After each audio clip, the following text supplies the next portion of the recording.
Acting training in person, వ్యక్తిగత నట శిక్షణ,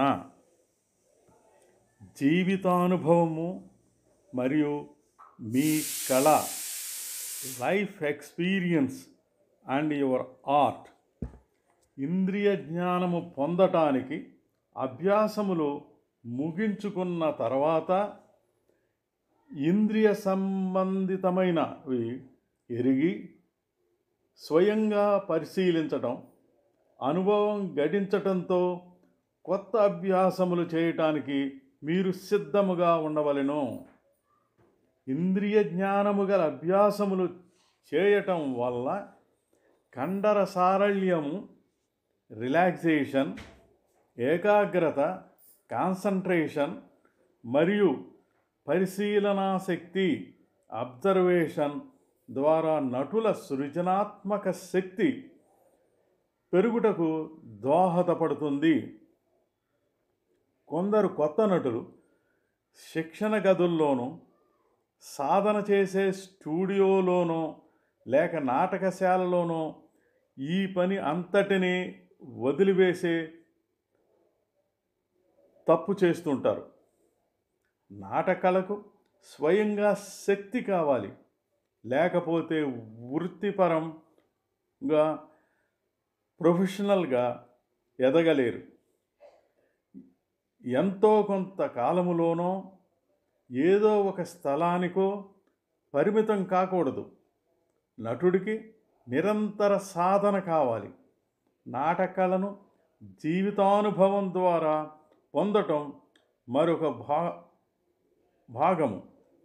నటుడు అభ్యాసముల ద్వారా పొందిన జ్ఞానమును మరియు ఎరిగినది నిత్యం జీవితంలోనికి క్షణం క్షణం అనుసరించాలి. ఎప్పుడు పరిస్థితులు అనుకూలిస్తే అప్పుడు చైతన్యముతో తొలుత సాధన చేయటం కొనసాగించాలి. సాధారణంగా వృత్తి వల్ల, కుటుంబం వల్ల, వ్యక్తిగత జీవితం వల్ల తరచుగా అభ్యాసము చేయటం సాధ్యము కాకపోవటం సహజమే. అయినప్పటికీ నటుడు నిత్య జీవితంలో ఒక పథకము ప్రకారము సాధన చేయాలని తలిస్తే సుప్త చైతన్య సబ్కాన్షియస్లీ జ్ఞానముతో తను బలవంతంగా ఆచరించనక్కర్లేకుండానే దానంతటది కొనసాగుతుంది.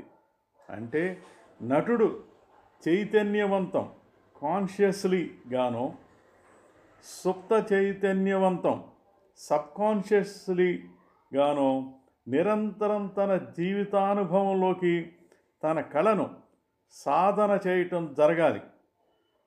ఇలా నిరంతరం నటుడు అనుభవం పొందటం వల్ల నటనలో శక్తివంతుడు, గొప్ప నటుడు అవుతాడు. అభ్యాసం 8.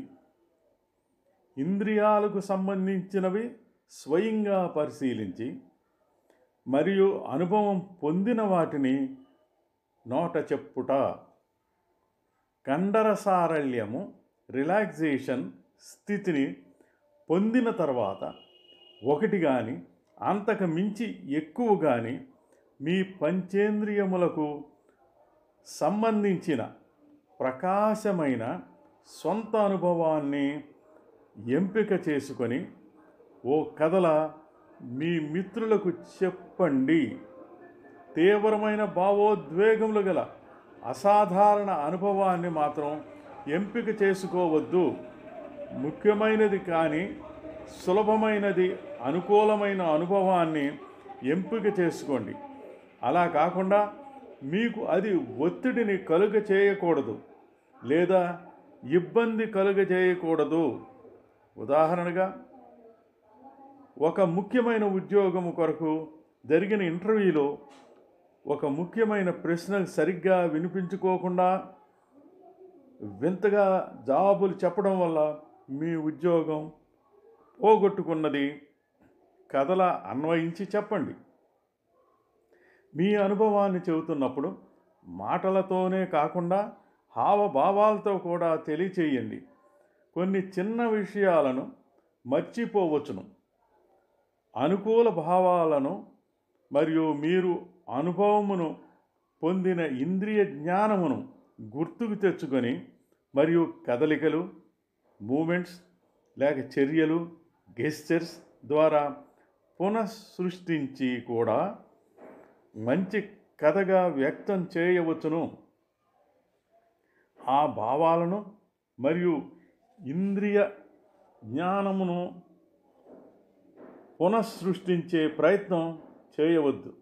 కానీ అవి నిజాయితీగా జనిస్తే మాత్రం వాటిని అణిచివేయవద్దు.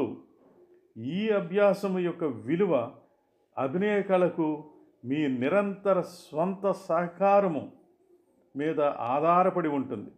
ఇంకో విధంగా చెప్పాలంటే నిజాయితీగా స్వయంగా బహిర్గతం చేయటానికి లేక ఎవరైనా ఒక రకంగా బహిర్గతం కావటానికి అది సహకరిస్తుంది.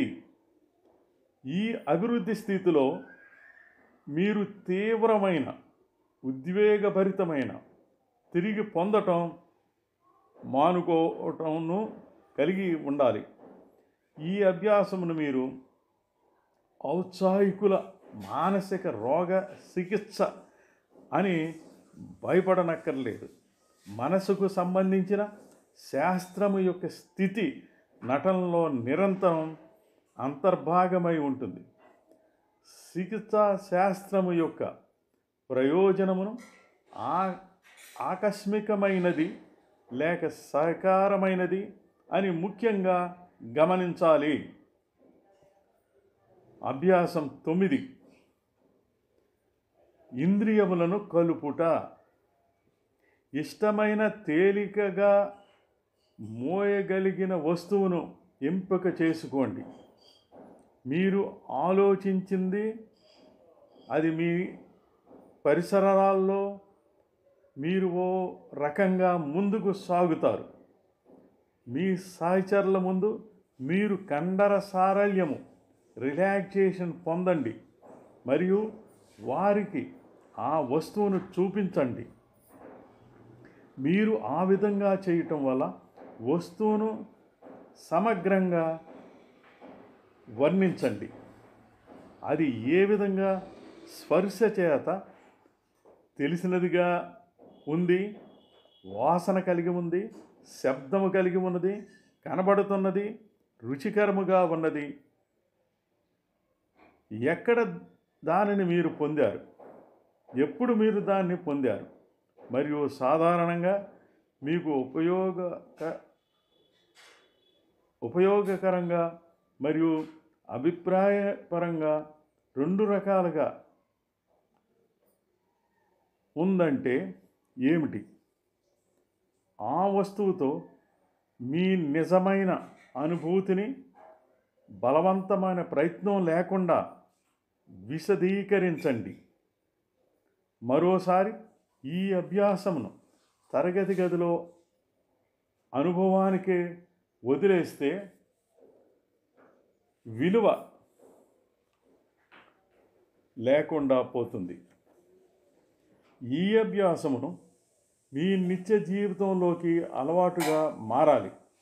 మీరు తీసుకున్న అన్ని వస్తువుల గురించి పూర్తి జ్ఞానమును సంపాదించండి. ఈ ఫలితాల వల్ల మీరు ఎక్కువగా ఇంద్రియములను తెలుసుకుంటారు. మరికొన్ని విషయాలు మరో భాగంలో